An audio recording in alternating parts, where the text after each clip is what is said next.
And it was, in fact, their day and, well, in fact, their evening. So let's get right to the game. LeBron James and the Lakers visit Steph Curry and the Warriors. But the first quarter, take a look at Anthony Davis here. Draymond Green misses the three, but Davis goes down, grabbing his ankle. Here's another look at Davis going down. He did not return to the game with the left ankle sprain, but he did say that he'll be okay come Saturday. We're going to jump to the third. LeBron receives the outlet pass, gets the score and the foul. He would hit the free throw where he officially scored his 500th point on Christmas Day all time. He's the first player ever with 500 points on a calendar day. On to the fourth. Curry on the wing, misses the three, but Wiggins says, "I got you." Gives him another chance. Nails it. And it's not how you start, it's how you finish, folks. Now we got the next Lakers possession. As Austin Reeves got behind his back to LeBron James, who hit the three. And keep an eye on LeBron James here. He denies Wiggins, absolutely denies him. Now Green gets the rebound, passes to Schroeder. But we're going to look back at this moment with LeBron, who says, "Not today. No way." All right, Curry leads the break, gets underneath, hits the reverse layup. Warriors are still down, though, so he's not too happy quite yet. The Curry show hits this prayer three over LeBron. We have to look at it again in slow-mo because this was an unreal shot. So the Warriors cut the deficit, make it a 1-point game with 9 seconds left. Warriors still down. Curry gets the inbound pass, shoots, hits the long three-pointer, and the game is tied with 6 seconds left. Same score.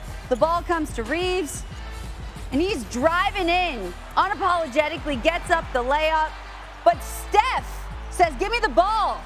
One more chance." It is no good at the buzzer, and the Lakers win at 115 to 113. But LeBron, how special was this matchup?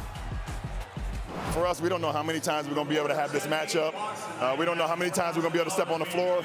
But when we do, we try to get a game what they deserve. And because it's given us so much, we try to give it right back. It's always a blast, like the competitive spirit, the history. You don't know how many opportunities you'll get to do it on this type of stage. So you kind of relish in it. And that's why it sucked so much to lose, just because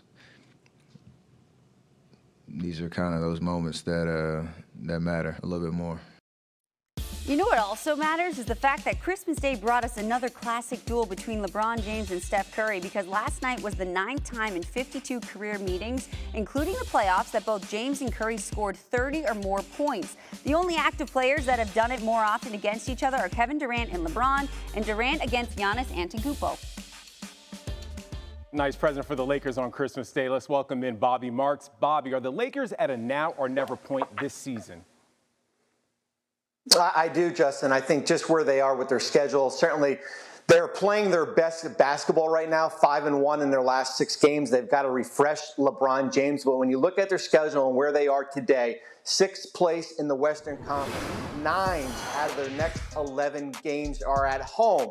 So I think if you could go somewhere 9-2, 8-3 in that stretch, you can certainly solidify yourself as a top 4 team in the Western Conference. The good news is that you've gotten help with your reserves with Austin Reeves and Dalton Connect and Max Christie, 55 points from those 3 players.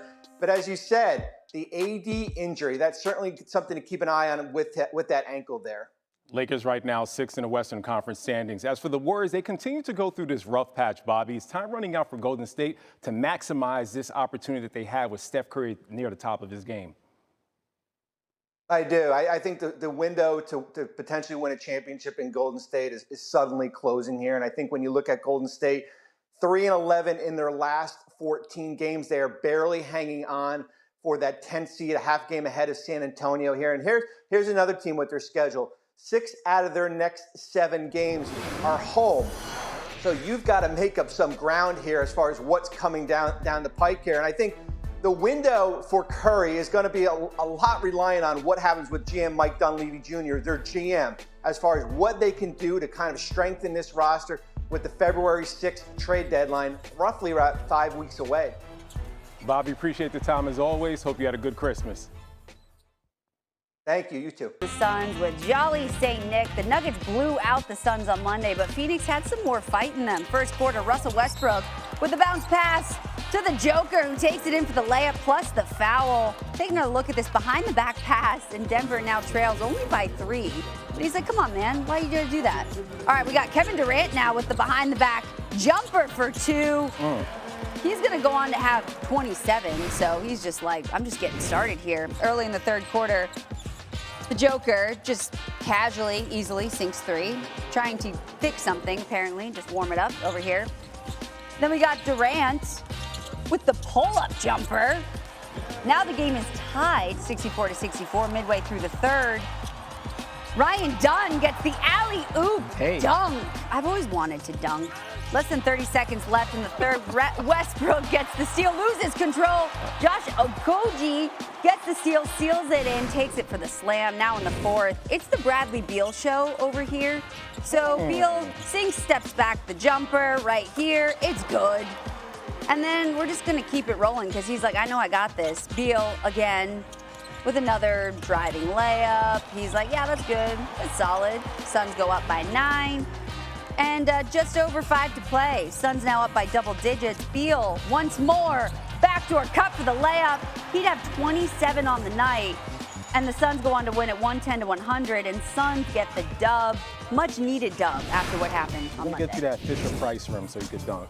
Rematch of the Western Conference Finals. Luka Doncic and the Mavs hosting Anthony Edwards and the T-Wolves. Take a look at this. Doncic tries to step back. He feels discomfort and limps. Looked like a normal basketball play, but Doncic knew right away something was wrong.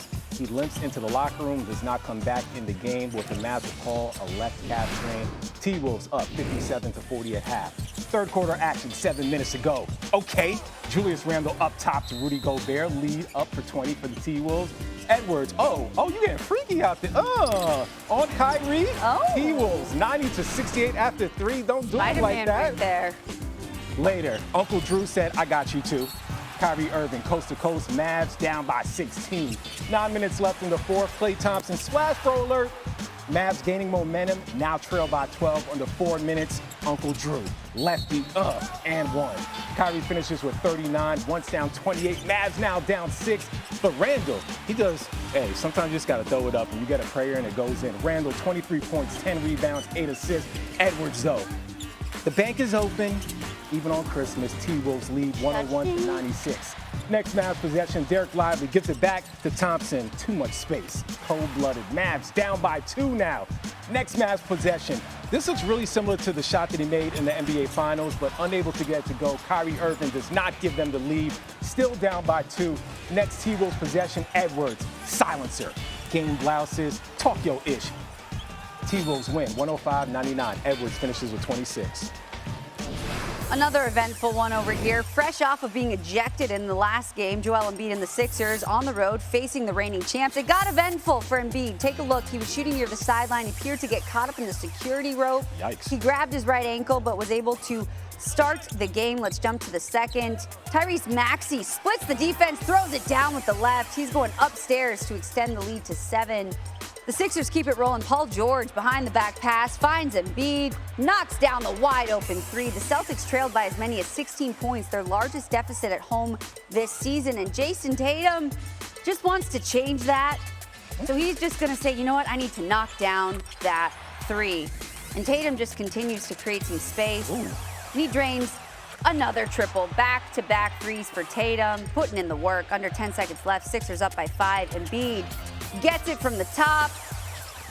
It's good. And guess what? He's fired up. What about that security rope? You got nothing on me. Early in the fourth quarter, Maxey, top of the screen, hits the sidestep 3, and the Sixers go up by 6. 3 minutes left in the fourth. Tatum drives to the paint, finishes the layup. Tatum is just trying to keep the Celtics in it. He had 32 points on the night. A few plays later, Jaylen Brown strips Maxey, leads Al Horford to the slam. No one was even near him. And the Celtics cut the deficit to 3, but under 2 minutes left. Sixers inbounding, no good.